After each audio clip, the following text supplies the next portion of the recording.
Hello hi. അപ്പോൾ big ബോസിന്റെ രണ്ടാമത്തെ ദിവസത്തിലും മൂന്നാമത്തെ എപ്പിസോഡിന്റെ റിവ്യൂ ആയിട്ട് ഞാൻ വന്നിട്ടുള്ളത്.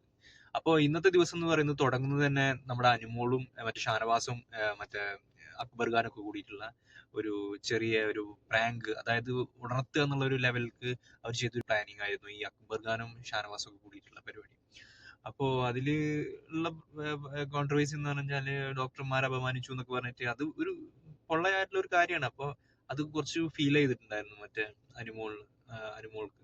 അപ്പോൾ അനുമോള് അവിടെ ഒരു ഇവര് അത് പ്രാങ്കാന്നുള്ള ലെവൽക്ക് വെറുതെ പറഞ്ഞതാന്ന് പറഞ്ഞപ്പോൾ വെറുതെ പറയരുത് എന്നുള്ളൊരു, അങ്ങനെ വെറുതെ ഒരാളെ കുറിച്ച് അങ്ങനെ പറഞ്ഞ് എന്നെ വിഷമിപ്പിക്കരുത് എന്നുള്ള ഒരു ഒരു ഗെയിം അവിടെ ഉണ്ടായിരുന്നു. ആ ഗെയിമാണ് അവിടെ പുറത്തു വന്നത്. അല്ലാതെ അവിടെ ഒരു സങ്കടം വന്നോ എന്നുള്ളത് വെച്ച് കഴിഞ്ഞാൽ കുറച്ച് ആ ലൗഡായിട്ട് സംസാരിച്ചിട്ടുള്ള കാര്യങ്ങൾക്കൊക്കെ കേട്ടിട്ടുള്ള ഒരു സങ്കടം ഉണ്ടായിട്ടുണ്ടാവും. പക്ഷെ അതൊരു ഗെയിം ആക്കാനുള്ള ഒരു പ്ലാൻ ഉണ്ടായിരുന്നു. ആ ഗെയിമിന്റെ ഭാഗമായിട്ടാണ് അനുമോൾ അങ്ങനെ കരച്ചിട്ടുള്ളതെന്നാണ് ഞാൻ മനസ്സിലാക്കുന്നത്.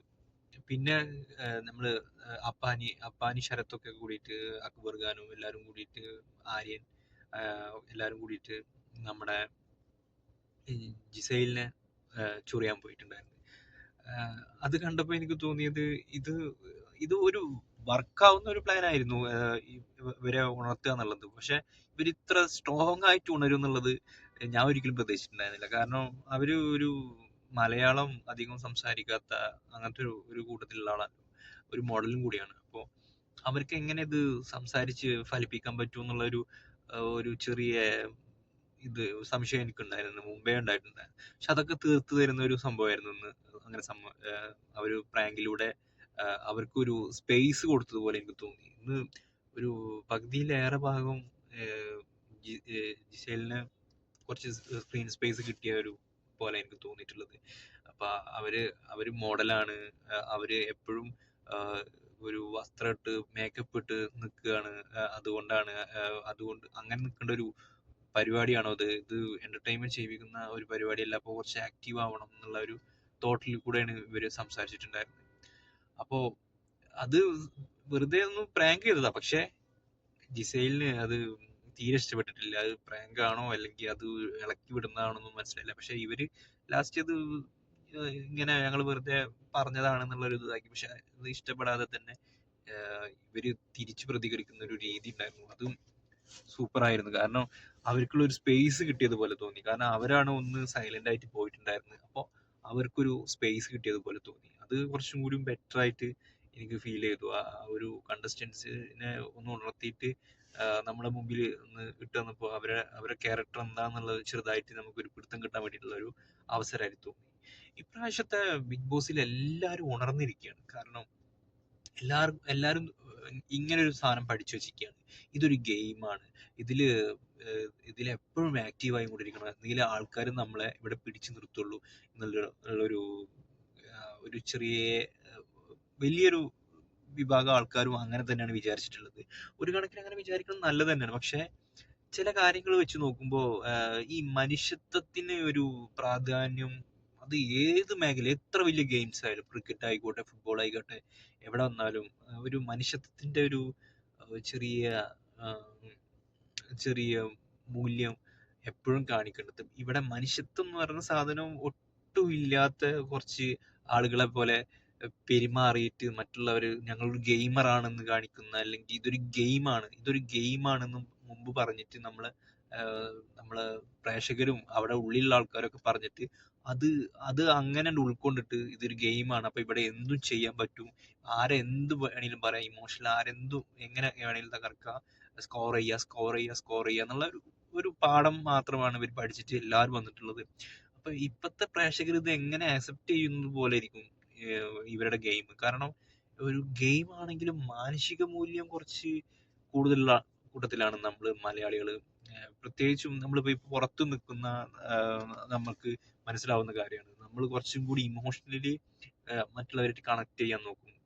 കുറച്ച് അധികം മലയാളീസും അങ്ങനെയാണെന്ന് എനിക്ക് തോന്നി. അങ്ങനെ തന്നെയാണ് സംഭവം. മറ്റുള്ള രാജ്യങ്ങളിൽ പോയി കഴിഞ്ഞാൽ നമുക്ക് മനസ്സിലാവും അവർക്ക് കുറച്ച് പരിമിതമായിട്ടുള്ള കുറെ കാര്യങ്ങളും അവർക്ക് നമ്മൾ ഒരു അറ്റാച്ച്മെന്റ് വളരെ കുറവായിരിക്കും. അപ്പൊ കാണുന്നവനോട് ചിരിച്ച് അങ്ങനെ സംസാരിക്കുന്ന ഒരു രീതിയായിരിക്കും. അപ്പൊ മലയാളീസ് കുറച്ചും കൂടിയും ഇമോഷണൽ മൂല്യം കുറച്ച് കൂട്ടി പിടിക്കുന്ന ആൾക്കാരാണ്.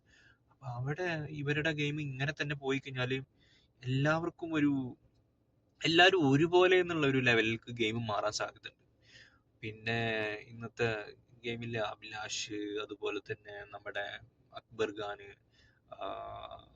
അപ്പാനി ശരത്ത്, അതുപോലെ മറ്റേ റെന, ഇങ്ങനെയുള്ള ആളുകളൊക്കെ കുറച്ചും കൂടിയൊക്കെ ആക്റ്റീവായിട്ട് വരുന്നുണ്ട്. അതിൽ കുറച്ച് ആൾക്കാരൊക്കെ മാസ് കാണിക്കാൻ വേണ്ടിയിട്ട് കുറെ കാര്യങ്ങൾ കാണിച്ചു കൂട്ടുന്നുണ്ട്. അതൊക്കെ കുറച്ചും കൂടി ബോറായിട്ട് തോന്നുന്നുണ്ട്. ചില ആൾക്കാർ ബോറായിട്ട് തോന്നുന്നുണ്ട്, ചില ആൾക്കാർ കുറച്ച് ഓക്കെ ഓക്കെ മോഡലായിട്ട് പോകുന്നുണ്ട്.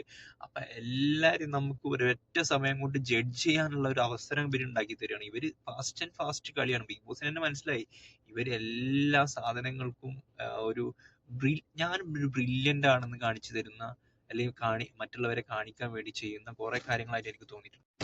എനിക്ക് അല്പം കുറച്ച് ബുദ്ധി കൂടുതലാണ് എന്ന കാര്യം ആണ് എല്ലാവരും മുന്നോട്ട് വെക്കുന്നത്. ഞാൻ കുറച്ച് എല്ലാവരെക്കാട്ടും ഡിഫറെൻ്റ് ആണ്, ഞാൻ കുറച്ച് ബ്രില്യൻ്റ് ആണെന്ന് കാണിക്കാൻ വേണ്ടിയിട്ട് കുറേ കാര്യങ്ങൾ കാണിച്ചു കൂട്ടുന്നുണ്ട്. അപ്പോൾ എനിക്ക് പറയാനുള്ളത്, എല്ലാവരും ബ്രില്യൻ്റ് ആണ്, അതിൽ സംശയമൊന്നുമില്ല. പക്ഷെ ഞാൻ കുറച്ച് അല്പം ബ്രില്യൻ്റ് ആണെന്ന് കാണിക്കാൻ വേണ്ടി കുറെ മണ്ടത്തരങ്ങൾ ഇവർ എടുത്തു വെക്കുന്ന കാര്യങ്ങളൊക്കെ മുൻപോട്ടുള്ള കാഴ്ചയിൽ നമുക്ക് കാണാൻ പറ്റും. ഇപ്പോൾ അഡ്വാൻസ്ഡ് ആയിട്ടുള്ള പല കാര്യങ്ങൾ അവർ ചെയ്യുന്നുണ്ട്. അത് ശരിയാണ്. അത് അവര് മറ്റേ പണിപ്പുര ടാസ്കിൽ അവർ ആ ഉള്ളിൽ പോകുമ്പോൾ കുറച്ച് അഡ്വാൻസ്ഡ് ആയിട്ട് കുറെ കാര്യം, അത് കുറച്ചധികം അഡ്വാൻസ്ഡ് ആയിപ്പോയി. അതുകൊണ്ടാണ് അവർക്ക് അങ്ങനെ ഒരു ഫാൾ പറ്റി. മുമ്പുള്ള കണ്ടസ്റ്റൻസ് ചിന്തിച്ചിരുന്ന കാര്യത്തിൽ നിന്ന് അല്പം കൂടി അഡ്വാൻസ്ഡ് ആയിട്ട് ചിന്തിക്കാൻ അവർക്ക് കഴിയുന്നുണ്ട്. കാരണം വ്യക്തമായിട്ട് പ്ലാൻ എടുക്കാനും എല്ലാവരും ഒരുമിച്ച് നിന്നാലേ കാര്യങ്ങൾ സെറ്റ് ആവും എന്നുള്ളതൊക്കെ മനസ്സിലായി. പക്ഷെ ഈ ഇവര് മനസ്സിലാക്കാതെ പോയ ചില തീരുമാനങ്ങൾ, പെട്ടെന്ന് എടുക്കുന്ന തീരുമാനങ്ങളിൽ ഒരാളിൽ മാത്രം ഒരു തീരുമാനം അടിപൊളിയാണെന്ന് തോന്നിക്കഴിഞ്ഞാൽ അത് മാത്രം ലോക്ക് ചെയ്യുന്ന ഒരു സംഭവം വരുന്നുണ്ട്. അപ്പോൾ ഒരു ഗെയിമിൽ ഒരു രസം ഉണ്ടാവില്ല. ഒരാൾ മാത്രം സ്കോർ ചെയ്തുകൊണ്ടേയിരിക്കും. അപ്പം ഓരോരുത്തർക്കും ഓരോരുത്തരുടേതായിട്ടുള്ള അഭിപ്രായങ്ങളും കാര്യങ്ങളും, അതിൽ വ്യത്യാസങ്ങളുണ്ടാവും, മണ്ടത്തരങ്ങളും ഉണ്ടാവും, എല്ലാം ഉണ്ടാവും. ആരും അങ്ങനെ ഒരാൾ ഇപ്പോ അപ്പാനി ശരത്ത് പറയുന്ന കാര്യങ്ങളാണ് ഓക്കെ എന്ന് വിചാരിച്ചിട്ട് അവർ ലോക്ക് ചെയ്യുന്ന സമയത്ത് മറ്റുള്ളവർക്ക് വേറെ എന്തെങ്കിലും തീരുമാനമോ അല്ലെങ്കിൽ അങ്ങനെ എന്തെങ്കിലും ഒരു കാര്യം പറയായിരുന്നു. പക്ഷെ അവരാരും അങ്ങനെ ഒരു തീരുമാനത്തിലേക്ക് എത്താനോ അല്ലെങ്കിൽ ഇത് ഇത് ഓക്കെ ആണെന്നുള്ള ഒരു ലെവൽക്ക് എല്ലാവരും എന്നാ അങ്ങനെ എന്തെങ്കിലും ആയിക്കോട്ടെ എന്നുള്ള ലെവൽക്ക് ചെയ്തു. പക്ഷെ അവർ ചെയ്തൊരു അഡ്വാൻസ്ഡ് കാര്യം എന്ന് പറഞ്ഞാൽ, ഈ ആദില നൂറ എന്ന് പറയുന്ന ഈ രണ്ട് വ്യക്തികളുണ്ടല്ലോ, ഒറ്റ കണ്ടസ്റ്റന്റ് ആണ്, പക്ഷെ രണ്ട് വ്യക്തികളുണ്ട്. അവരെ ആ ഗെയിമിൽ അവരെ എൻ്റർ ചെയ്തപ്പോൾ തന്നെ അവരൊരു ബ്രില്യന്റ് മൂവ് അവിടെ നടത്തിയിട്ടുണ്ടായിരുന്നു. കാരണം അവർ രണ്ടാൾക്കാർക്ക്, ഒരാളാണെങ്കിലും രണ്ടാൾക്കാർക്ക് അവിടെ ഗെയിമിൽ പങ്കെടുക്കാൻ പറ്റും. പിന്നെ ഒരാൾ അക്ബർ ഖാൻ, അവരെയും കൂട്ടി കഴിഞ്ഞാൽ കുറച്ചും കൂടി ഫാസ്റ്റ് കാര്യങ്ങൾ നടത്താൻ പറ്റും എന്നുള്ള ഒരു തീരുമാനം. അത് അടിപൊളിയായിരുന്നു തീരുമാനം. പക്ഷെ ഇവര് ചെയ്തൊരു കാര്യം എന്താണെന്ന് വെച്ചാൽ, ഇവര് മൊത്തത്തിലാണ്ട് എടുത്ത് വാരി വരിക ചെയ്തത്. കാരണം ടാസ്കിൽ ഇമ്പോർട്ടന്റ് ആയിട്ട് പറഞ്ഞൊരു കാര്യമായിരുന്നു മറ്റേ സമയം. ആ സമയത്തിന്റെ ഉള്ളിൽ അവർ ആ സാധനം എടുത്ത് വരണം എന്നുള്ളത്. അതിൽ എത്രത്തോളം ഫോക്കസ് ചെയ്തു എന്നുള്ളത് ഭയങ്കര ചോദ്യം ചെയ്യപ്പെട്ട കാര്യമാണ്. അതും മോഹൻലാൽ വന്നു കഴിഞ്ഞാൽ ചിലപ്പോൾ ചോദിക്കാൻ സാധ്യതയുണ്ട്. അപ്പൊ ഇന്ന് പറയാനുള്ളത് എന്താണെന്ന് വെച്ചാൽ, ഇന്നത്തെ ഗെയിം എല്ലാവരും ഓൺ ആൻഡ് ഓൺ ആണ്. ഞങ്ങൾ ആരും ഉറങ്ങുന്നില്ല എന്ന് പറഞ്ഞാൽ എല്ലാവരും പതിയുന്നില്ല. പക്ഷെ എല്ലാവർക്കും ഒരു സ്പേസ് ആയിട്ട് കിട്ടുന്നില്ല. അപ്പൊ ഞാനാണോ സ്കോർ ചെയ്തത്, മറ്റാണോ സ്കോർ ചെയ്തത്, ഒരു സംശയത്തിലാണ് എല്ലാവരും. അപ്പൊ അങ്ങനെ നിൽക്കുന്നത്. ഇന്ന് അനീഷ് ബ്രോ കുറച്ച് സ്ക്രീൻ സ്പേസ് കുറവായിരുന്നു. പക്ഷെ അനീഷ് ബ്രോ പറയുന്ന വാക്കുകൾക്കൊക്കെ അവിടെ അടി ഇങ്ങനെ കൊടുക്കുന്നുണ്ട്. അപ്പോൾ അതുകൊണ്ട് ആള് ഒരു കുറച്ചും കൂടി ഒന്ന് ബാക്കിലോട്ട് വലിയുന്ന ഒരു രീതി കാണുന്നത്. അപ്പൊ ആളെ ക്യാരക്ടർ കുറച്ചും കൂടി ശരിക്കുള്ള ക്യാരക്ടറിലേക്ക് മാറാൻ ഒരു സാധ്യത വരുന്നുണ്ട്. അപ്പോൾ മുമ്പ് കാണിച്ചിട്ടുള്ള ആ അഗ്രസീവ്നെസ്സും പിന്നെ കുറച്ച് എടുത്തുചാട്ടവും കാര്യങ്ങളൊക്കെ ഒന്ന് കുറച്ചിട്ട് വേറൊരു മൂവിയിൽ കൂടെ ആള് വരികയാണെച്ചെങ്കിൽ ഓക്കെ മൂഡായിരിക്കും, ഗെയിം ആയിരിക്കും അയാളെ. പക്ഷെ ആളെങ്ങനെ ഇനി കളിക്കാൻ പോകുന്നൊന്നും അറിയില്ല. അപ്പൊ ഇന്നത്തെ ബിഗ് ബോസ് കാണുമ്പോൾ ഇൻട്രസ്റ്റിംഗ് ഉണ്ട്. പക്ഷെ എല്ലാരും കൂടിയിട്ട് ഒരു വിരകൽ ഇപ്പോഴും ഫീൽ ചെയ്യുന്നുണ്ട്. ആ വിരകിൽ നിന്ന് കഴിഞ്ഞിട്ട് ഒരു ഇൻഡിവിജ്വൽ ഗെയിം ആയിട്ടാണ് തന്നെ എല്ലാവരും ഇതിനെ ഏറ്റെടുത്തിട്ടുള്ളത്. ആരും ഒരു ഗ്യാങ് സെറ്റ് ചെയ്യാൻ ആരും താല്പര്യപ്പെടുന്നില്ല. അവർക്ക് അതിനെ കുറിച്ചിട്ട് ഒരു ധാരണയും കിട്ടിയിട്ടുണ്ട്. അപ്പോൾ എല്ലാവരും ഇൻഡിവിജ്വൽ ആണ്.